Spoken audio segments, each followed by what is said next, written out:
День рождения дворняги. Рена, Ирка Шилко, старалась держать лицо, а лицо слушалось плохо. Все время хотелось зевнуть, но Иван смотрел нежно. Именно так в его понимании выглядела идиллия. Верная подруга провожает своего мужчину на работу. И совершенно не важно, что на часах 4:30 утра. Аромат черного кофе смешивался с ароматом горячих бутербродов с сыром и зеленью, сливочное масло таяло на гречневой каше и исходили мясным соком румяные котлетки. Он ел так вкусно, что Ренке тоже захотелось есть, но по ее режиму до завтрака было еще далеко, поэтому она пила теплую воду с лимоном и медом и старалась не зевать поминутно, продолжала разглядывать Ивана. Он поразительно походил на молодого Рутгера Хауэра. Казалось, что все девичьи мечты материализовались в одном человеке. И красив, и умен, и дело свое. Профессия не романтичная, мясник. Вернее, владелец свинофермы, небольшого колбасного цеха и мясного магазина на городском рынке. Именно поэтому почти каждый день приходилось просыпаться ни свет ни заря, чтобы к 6 утра он мог уже быть на рынке или на ферме, или в цеху. Иван не пускал свое дело на самотек, всегда лично контролировал процесс. Люди его любили. Своих сотрудников он не обижал. Зарплаты, соцпакет, отпуска и больничные никогда он на этом не экономил. Взамен требовал честности, аккуратности и добросовестности. Иван сложил грязную посуду в посудомоечную машинку, счастливо улыбнулся и сказал: «Ирок, ты богиня!» и пошел одеваться.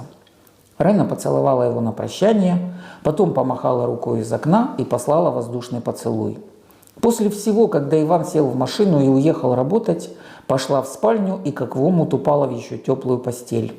Сна уже не было, поэтому Ира просто лежала с закрытыми глазами и убеждала себя, что так лежать тоже полезно. Нервная система отдыхает. Но нервная система отдыхать отказывалась и поражала готовностью устроить истерику, но зрителей не было, поэтому Ирка позлилась еще часок, потом достала коврик и начала истязать себя йогой. Когда Ирка съехалась с Иваном, часто повторяла фразу известной феминистки, что, мол, счастливая пара – это не 2 половинки яблока, а целых 2 яблока в одной корзине. Но время эту эйфорию подкорректировала. А привычка, которая свыше нам дана, и замена счастью, как думал великий поэт, заменяла счастье только в эпоху крепостного права. Великое множество раз Рена пыталась хоть как-то поколебать незыблемый порядок. Она читала ему лекции о биоритмах, психоэмоциональном партнерстве и уступках любящих людей. Иван слушал внимательно и уважительно. Иркина профессия психотерапевт внушала священный трепет, хоть и не нравилась ему. Как большинство мужчин, Иван намеков не понимал. А сказать прямо: «Я не хочу вставать ночью, провожать тебя на работу, я не понимаю, на черта все эти хлопоты, когда можно заехать в кафе и поесть там», у нее не хватало духа. Как-то ранним утром, в очередной раз истязая себя йогой, Рена подумала: а вот если бы ко мне на прием пришла пациентка с такой же проблемой, что бы я ей могла посоветовать? Думала долго, до вечера. Вечером, когда Иван вернулся домой, Ирка встретила его торжественно, в черном кружевном пеньюаре, при свечах, с изысканным ужином. Иван так расчувствовался, что даже слов не нашел, только счастливо промурлыкал: «Балуешь ты меня, а я этого не достоин даже». После секса, ужина и легкой болтовни за чаем Рена сказала загадочно: «Нам надо поговорить». Иван решил, что сейчас последует какая-то просьба, духи или платье, или туфли. Парень он был щедрый, можно было просто сказать: еще утром дай денег, он бы дал. То, что он услышал, его ошарашило. Рена предложила разъехаться и встречаться как любовники. Устраивать свидания, романтические поездки, походы в кино или ресторан. Из всего словесного потока Иван хорошо уловил только одно слово – разъехаться. Все остальное воспринялось как зудение майских жуков, которых в этом году было немерено. Так изысканно его никто еще не посылал. Хотя, говоря откровенно, его вообще никто и никогда не посылал. Иван кивнул, молча собрал вещи и уехал. Рена, подобно кузнечику из детской песенки, никак не ожидала такого вот конца. Прошло несколько недель, Иван не звонил и на Ренкины звонки не отвечал. От общих знакомых Рене стало известно, что он уже обхаживает другую женщину, санитарного врача, которую давно знал, которая давно по нему сохла, и у них там полная гармония. Теперь другая будет готовить Ивану завтраки, паковать тормозки, утюжить рубашки. Ренка попыталась подкараулить парочку на рынке, но Иван очень четко объяснил, что разбитую чашку не склеишь, что она его сама выгнала, и что лучше, когда люди живут с себе подобными. Ренка страдала и худела, и совсем бы впала в отчаяние, но пришла пора с подругами ехать в отпуск в Карпаты. Из последних сил и только благодаря своей железной воле Ирка Шилко собралась в отпуск. Золя, Изольда Капинос, давно уже вывела для себя закономерность. Как только у ее кошки Виски начинались кошачьи критические дни, все. Можно неделю вычеркивать из жизни. Неприятности следовали чередой. Ломались краны, замки, отлетали каблуки, терялись деньги. В клинику, Золя была ветеринаром, приводили безнадежных животных, или хозяева этих животных были с таким прикукуром, что Золе приходилось очень держаться, чтобы не завыть. Нынешние дни у Виски не были исключением. Отпуск на носу и день рождения, который уже давно принято отмечать в Карпатах с подругами, но как бросить любимую кошку в таком состоянии?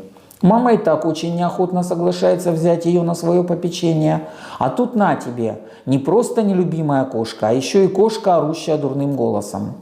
С мамой у Золи вообще были сложные отношения, причем с детства. Маме не нравилась Золина профессия, прическа, макияж, подруги и вечные спутники кошки.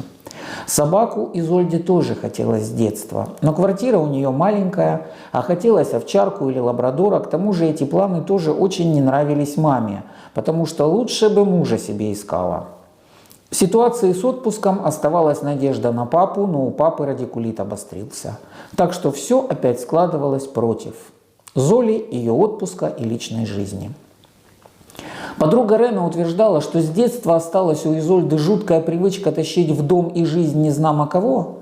Правда, все питомцы, которых маленькая Золя приносила, жили у них дома максимум неделю, а потом как бы незаметно убегали, в как бы случайно по рассеянности оставленные открытыми двери. А на 9-летие неугомонной Изольды мама купила аквариум, хотя Золя просила щеночка. И тогда, может быть, в первый в жизни раз девочка взбунтовалась и вылила рыбок в унитаз. Маме сказала, что случайно дверь не закрыла в туалет, вот они и нырнули дружно. Рыб было жалко. Мама отлупила ее в сердцах, а папа, наоборот, смеялся, а потом они с мамой даже поссорились из-за этого. На отпуск возлагались большие надежды. Был шанс отпраздновать день рождения и отдохнуть не только с подругами, но и с Арестом. Шанс был очень маленький, и ор Виски в этой связи вызывал панические атаки и леденящий ужас. Непонятные отношения с Арестом длились почти 3 месяца. Он то появлялся, то исчезал. Работа телеоператора, оказывается, очень похожа на работу шпиона. Друг Золи почти всегда был занят, трубку снимал неохотно и по выходным был недоступен. Но Изольда со свойственным ей мазохизмом держалась за эти отношения, как вож за кожух. Она верила, что скоро все изменится, и счастье будет у нее тоже.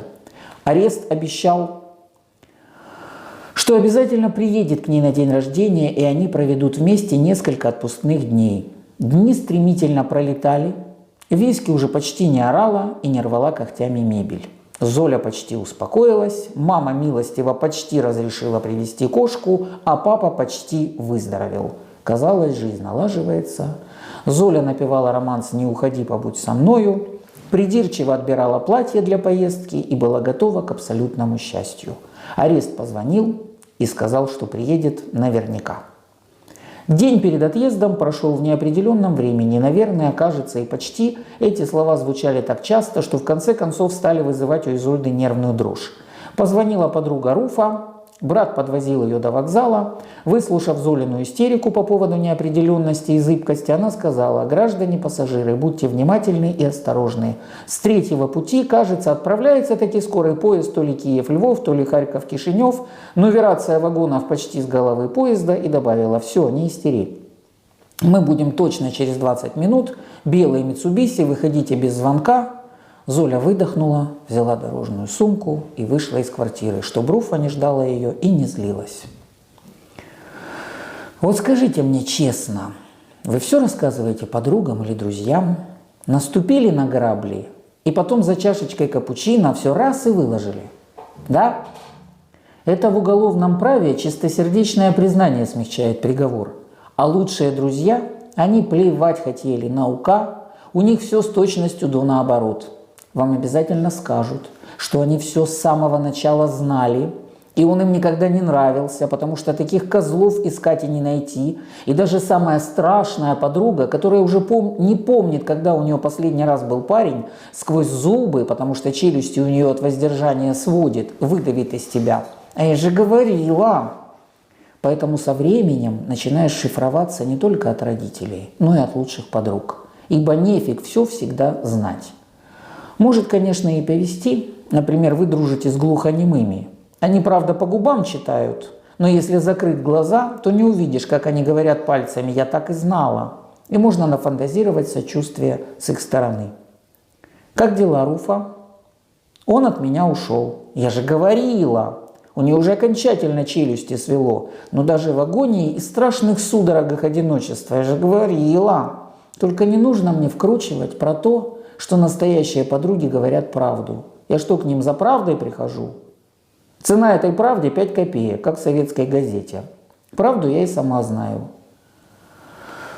Черт, вроде в моем стиле, но не смешно выходит. Не смешно. А должно быть смешно. Нужно показать что-то новенькое. А то я как-то кукла из советского магазина, который год в одном и том же платье. Истории про подруг пошли бы на ура, но если они услышат это, то дружбе точно придет конец. Но не будем отвлекаться. Руфа переживала творческий кризис и крах отношений одновременно. Петр, которому были отданы лучшие 9 месяцев жизни, оказался женатиком. Она ничего не подозревала, но мир полон добрых самаритян, и один из сокурсников, оказавшийся соседом Петра, однажды просветил Руфу.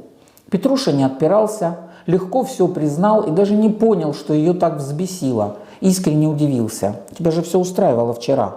А сегодня ты узнала про жену и все? Любви конец? Руфа ничего не хотела объяснять. И ей хотелось, чтобы как в боевике заехать ему в морду, и чтобы красная юшка, зубы, сопли, и чтобы на этом стоп-кадр. Остановись мгновение. Ты прекрасна. Но ничего этого, конечно же, она себе не позволила. Она просто молча ушла. Совсем немного времени осталось до отпуска. Но если шальная мысль разбавить женский коллектив Петром раньше периодически посещала Руфу, то теперь было решено. Все, будет как обычно. Клуб одиноких сердец Руфы Левиной. Приехал в гости брат Илюха. Этот из тех, кто никогда ничего не говорит, но все понимает и не достает, как все остальные. Руфе нравились мужчины такого типа, но она таким мужчинам почему-то не нравилась. Подруга Ирка объясняла это просто. Но они же умные. Это да. Какой умный захочет жену комика? Хотя бабушка Рива говорила, что каждому человеку Бог дает пару. Нужно искать неженатого клоуна, вдруг подумала Руфа. Мысль была интересная. После ухода Ильи Руфа записала импровизацию на диктофон, потом на бумагу, потом прочла перед зеркалом. Вышло очень неплохо. Похоже, творческий кризис закончился. Хоть что-то хорошее в череде обломов. Руфе не хотелось ехать ни в какой отпуск. Она за последнюю предотпускную неделю почти написала новую программу. Теперь нужно было быстренько номера обкатать, попробовать на публике, но традиции и дружеские чувства все-таки перевесили. И вот Илья везет сестру на вокзал, времени достаточно, и по пути они подхватили Изольду. На вокзале он помог девушкам сесть в вагон, расставил сумки, успел даже купить минералку, когда у вагона появилась Рена. Илья расцеловал подруг, пожелал им хорошего отдыха и помчался по своим делам. В тихом карпатском поселке подруги проводили отпуск несколько лет подряд. Это стало уже их традицией. Второй традицией было празднование здесь дня рождения Изольды. Живописные окрестности, пьянящий необычайной свежестью воздух, тишина – все это успокаивало, заставляло забыть неприятности и дарило хорошее настроение. Даже Рена просыпалась рано, чтобы не пропустить восход солнца. Потом они вместе пили кофе, болтали, хохотали, и медовая нега отпуска все глубже впитывалась в их уставшие от разочарований души. Так мирно и спокойно прошло 2 дня. Был тихий вечер. Подруги сидели на открытой террасе и планировали завтрашний праздник. Изольда требовала открыть тайну, что ей подруги подарят, но Ирка и Руфа, смеясь, отмахивались и говорили всякие глупости. Вдруг Руфа заметила, что к ним направляется незнакомый мужчина. Изольда тут же вскочила и бросилась навстречу незнакомцу. «Девочки, это арест!» – воскликнула она. Подруги так обрадовались приезду своего парня, что казалось, что вот-вот начнет прыгать на одной ножке.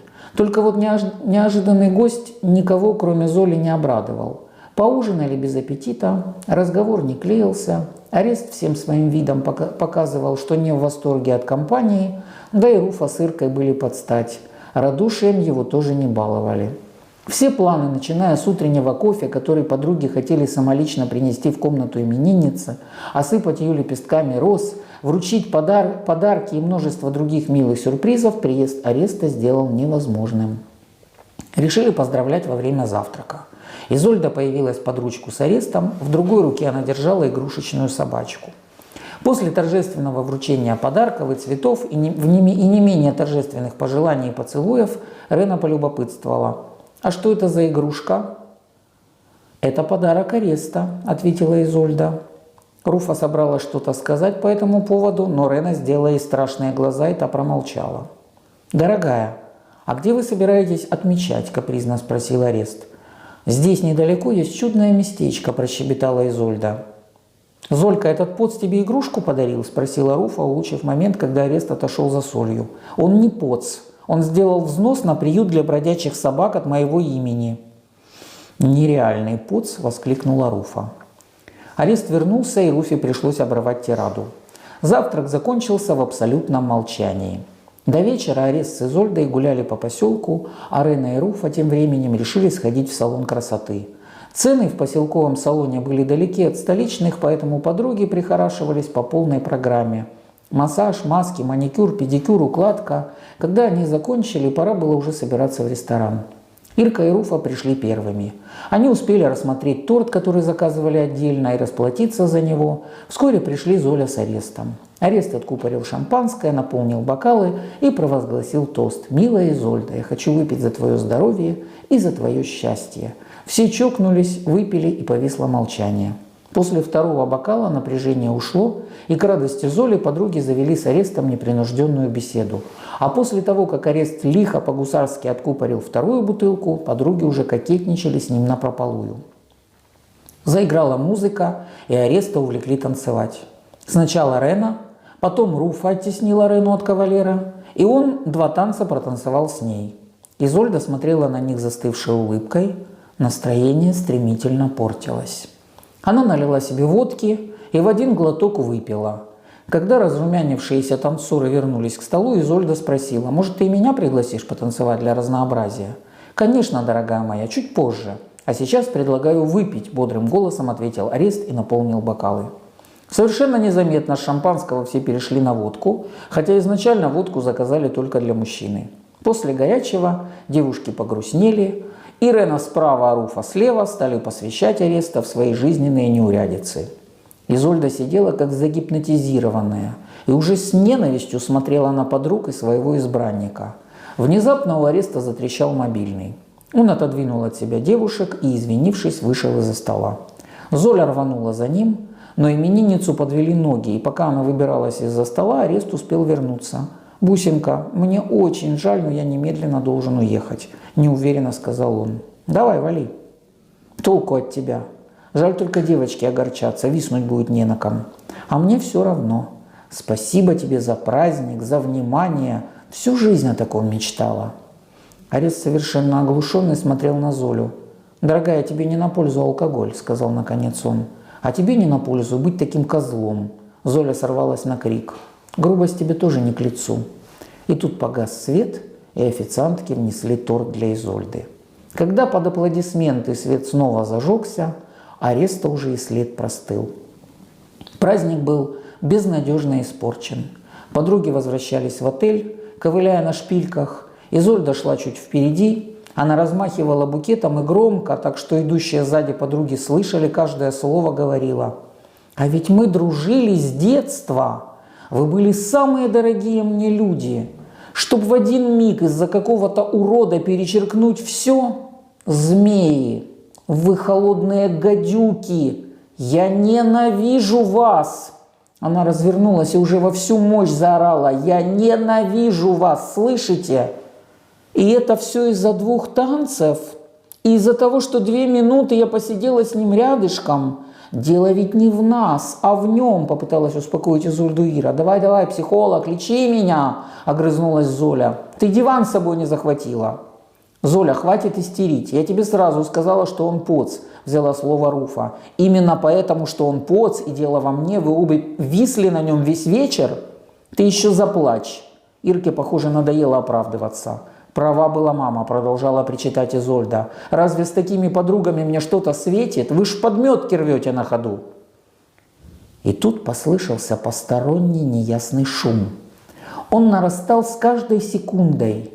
Тьма была густой, как смола, и скрывала источник звука. Определить, откуда именно он доносится, тоже было невозможно. Подруги испуганно замолчали. Из темноты на них двигалось нечто неясное. Они одновременно вскрикнули и тут же разглядели огромную собачью стаю. Собаки молча бежали прямо на них, и от гнетущей тишины, и от неизвестности, и еще непонятно от чего, подруги, мгновенно протрезвев, прижались друг к другу спинами и крепко сцепили руки. Они даже кричать не могли от страха. Стая поравнялась с застывшими скульптурной композицией подругами и пробежала мимо. Псы, наверное, очень спешили по своим неотложным делам. Может быть, даже в собачий приют, на который пожертвовал аж целую 1000 гривен арест. Или к ресторану, где сердобольные повара их обычно подкармливают. Они растворились в темноте, а Ирка, Золя и Руфа продолжали стоять, вцепившись друг в друга. Все раздражение, злость и обиды вмиг унесли с собой эти бегущие дружной толпой собаки. Остались только звездная ночь, 7 отпускных дней и роскошный торт, который запасливая Руфа прихватила из ресторана. Ходят слухи, что вкуснее этого торта нет ничего на свете.